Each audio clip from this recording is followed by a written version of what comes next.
It's about leading a company during the pandemic that created what Oprah Winfrey calls the easiest COVID home test of its kind. And so it's about leadership under adverse circumstances. The book is a very much of a, I was in a tough spot and learned a lot memoir.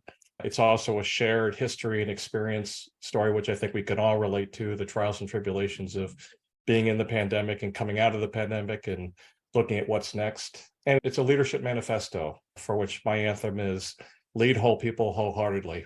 So for those that are curious about the world of a CEO, particularly during a pandemic and the effect that it had on leading people to do really extraordinary things, it's a very triumphant story about the pandemic. So A Test for Our Time, as I was sharing with Angela, has many meanings.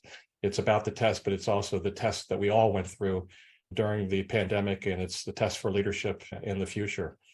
I just finished recording the final edits on my audiobook today.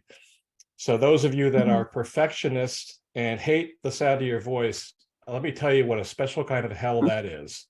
To not only have to read your book, but to narrate your book and say to yourself, why did I say that? I could have done that so much better. The journey really never ends. My book journey right now is to pivot from just the book to creating a platform for a movement. And my movement is better, healthier leadership.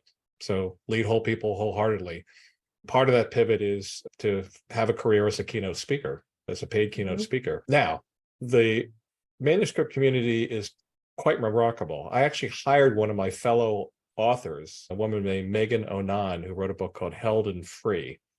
And I actually hired her to help me write 4 speeches based on the book, and she developed an electronic press kit for me. If you go to my website, which I gave you the link to, you'll see a lot of her work on there. So that's my pivot right there. And I absolutely would use manuscript again. And here's why. I like that I own the intellectual property. I like that I make the call on what happens to the book. I like the control, and I've enjoyed and feasted on the process